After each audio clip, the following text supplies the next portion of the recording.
Olá, estamos aqui com mais um CUT Entrevista e hoje, direto do acampamento Levante pela Terra, aqui do lado do Teatro Nacional e conversando com a liderança indígena Sônia Guajajara.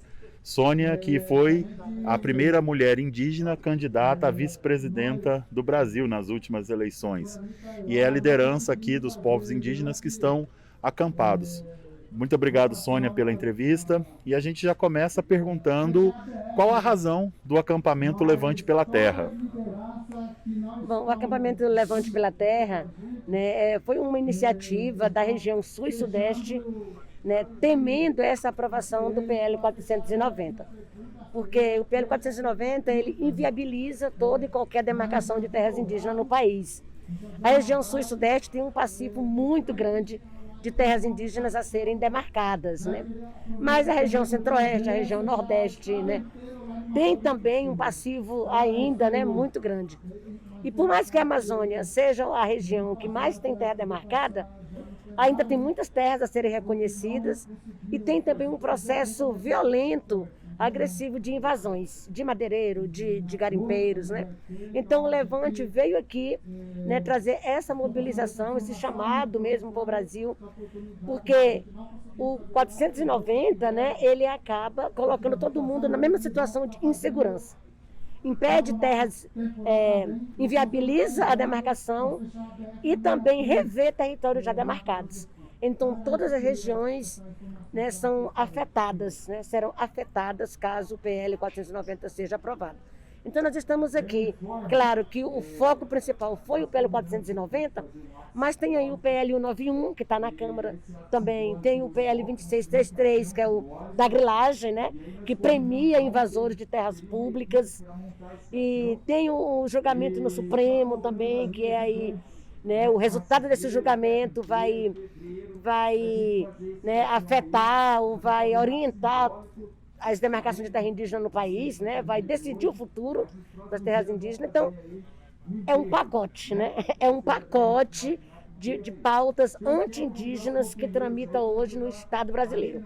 Nos três poderes, né? No Supremo Tribunal Federal, no Legislativo, no Executivo. E aí a gente está aqui, né, para mostrar que a gente não vai aceitar isso de qualquer jeito. Vamos ficar, vamos enfrentar e vamos continuar nosso posicionamento contrário a todas essas medidas.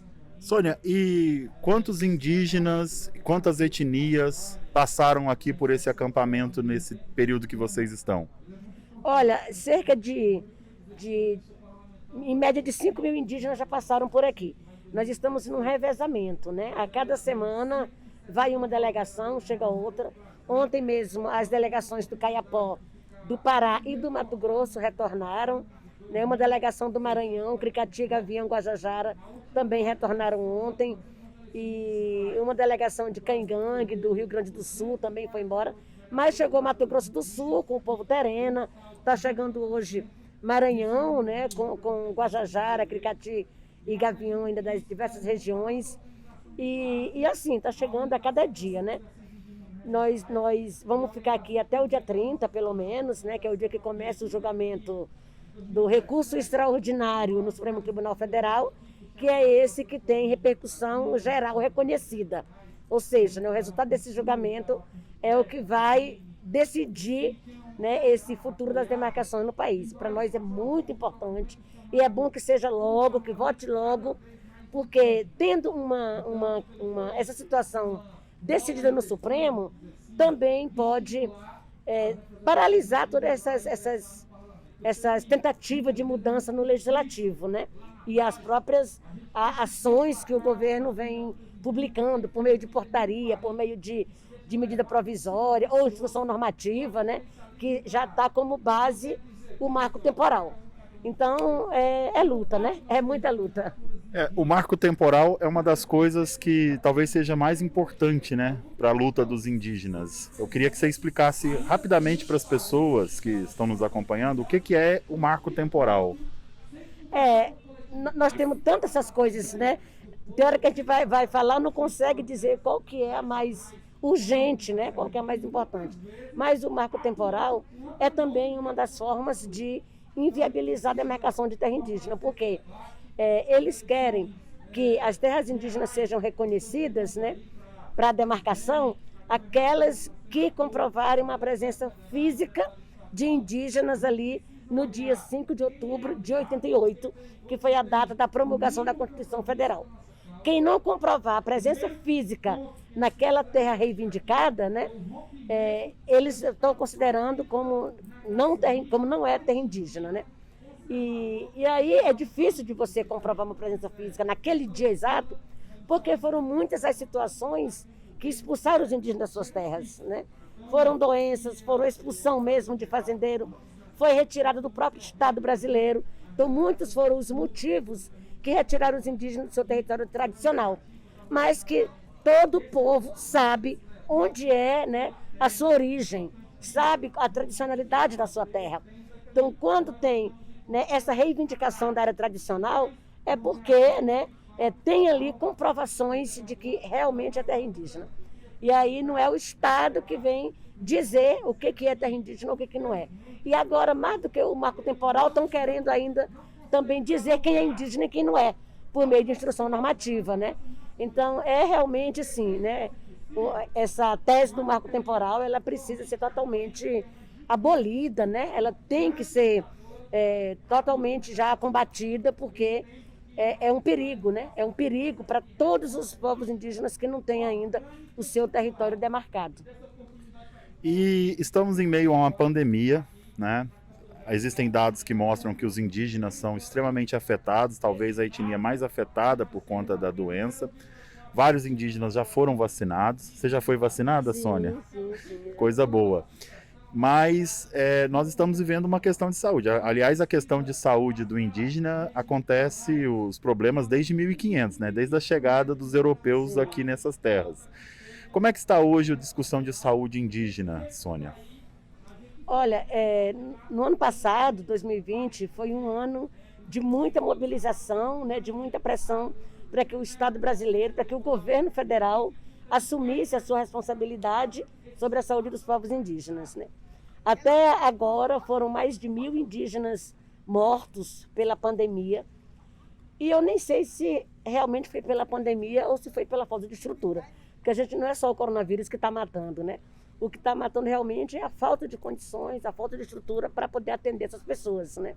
E no nosso caso, a gente entrou com uma DPF no Supremo Tribunal Federal.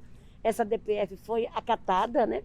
E foi a primeira vez na história de que o Supremo acatou uma ação proposta pelo movimento indígena. Então, isso para nós já foi, assim, né, uma grande vitória. E o Supremo determinou imediatamente que o governo federal elaborasse um plano de enfrentamento. Esse plano, né, foi desde junho do ano passado que o governo começou a trabalhar. Nós vamos fazer parte por determinação judicial também, né, a PIB. E acontece que o plano foi elaborado 3 vezes, apresentado ao Supremo e foi devolvido porque não tinha ali nenhuma medida concreta, né, que comprovasse esse enfrentamento, né, e a contenção da pandemia. Na 4ª vez, o Supremo acatou ainda de forma parcial. Então, a gente não contou muito, né, com a ação do governo, né, com uma ação efetiva do governo para combater. E o que aconteceu foi tudo por iniciativa nossa mesmo, do movimento indígena, das entidades de apoio, né, a arrecadação de recursos, articulações de parcerias para que pudesse chegar essas ações nos territórios, né. E aí agora chegou a vacina em janeiro, todo mundo ficou bem contente, bem feliz que a vacina chegou, né? Surgiu aí uma esperança. Mas quando a gente foi ver, né, o plano de vacinação do governo federal, esse plano deixou metade da população indígena de fora, né? E considerou contemplados ali somente os indígenas aldeados e que estão cadastrados no sistema da saúde indígena. E com isso, os indígenas que vivem em contexto urbano, os que não estão cadastrados e os que estão em áreas também não homologadas, ficaram fora desse plano. Então, nós fomos também, né, com aditivo na DPF para garantir a vacinação para todo mundo. O Supremo acatou e ainda apresentou, né, indicou um recurso extraordinário para o Ministério da Saúde para vacinar os indígenas que estavam em áreas não homologadas, né? Bom, então, assim, é muita batalha, muita, né, o tempo todo, muita mobilização. E ainda teve um outro problema, né? Além de toda essa situação de exclusão do governo, houve também está tendo ainda muita resistência, porque teve muita mentira, teve muita fake news, teve muita influência de evangélicos, dizendo para as pessoas não aceitarem a vacina, porque, né, teve tudo isso. Vai virar jacaré, vai engrossar o couro, vai ter um chip adotado no corpo para ser controlado não sei por quem. Então, essas mentiras tiveram, sim, uma influência grande nas aldeias e, com isso, uma rejeição, né, muito grande. Então, a gente não conseguiu ainda vacinar todo mundo por conta, né, assim, dessas mentiras. E aí a gente está ainda nesse trabalho de orientar, de conscientizar e de chamar essas pessoas, chamar os indígenas que estão nas aldeias, né, para serem vacinados. Bem, e você citou a APIB, que é a Articulação dos Povos Indígenas, que você é coordenadora e que está chamando, além de dar todas as notícias oficiais do que acontece nas lutas dos povos indígenas, também chama a solidariedade para sustentar esse acampamento. Quero finalizar aqui a entrevista com você, dando um recado, chamando a acessar o site da APIB e chamando a solidariedade de todos e todas para que a gente possa ajudar a luta dos indígenas que estão aqui no acampamento Levante pela Terra. Sim, é muito importante, né, essa solidariedade, esse apoio. Nós temos recebido aqui, né, muita doação de alimentos, de kits de higiene, né, máscara, álcool gel, porque aqui está tendo todos esses cuidados também, todo mundo de máscara, né, pedimos para todo mundo que viesse, trouxesse sua carteirinha de vacina também, né, e cobertores, colchonetes, muita gente doou aqui, porque o acampamento é totalmente autônomo, né, independente, e estamos aqui mesmo, né, com essa garantia desse apoio da sociedade mesmo, de amigos, apoiadores. E nós vamos continuar aqui até o dia 30, então todo mundo que puder colaborar, que puder apoiar, chegue aqui no acampamento, traga sua doação, faça chamadas nas suas redes, mas acesse também a página da APIB, né, que está ali uma vaquinha, que as pessoas podem contribuir, e a partir dali a gente está garantindo esse revezamento das delegações, pagando os ônibus, né, para que as pessoas cheguem até aqui, e também esse alimento das pessoas na viagem, né, na estrada, para poder chegar aqui no Levante pela Terra. E é isso, a gente conta com, né, continua contando com esse apoio, com toda essa solidariedade que muita gente tem demonstrado, né, e tem vindo aqui apoiar. É isso aí, né, a luta continua. A luta continua. E os endereços da APIB vão estar na descrição aqui desse vídeo para quem quiser acessar.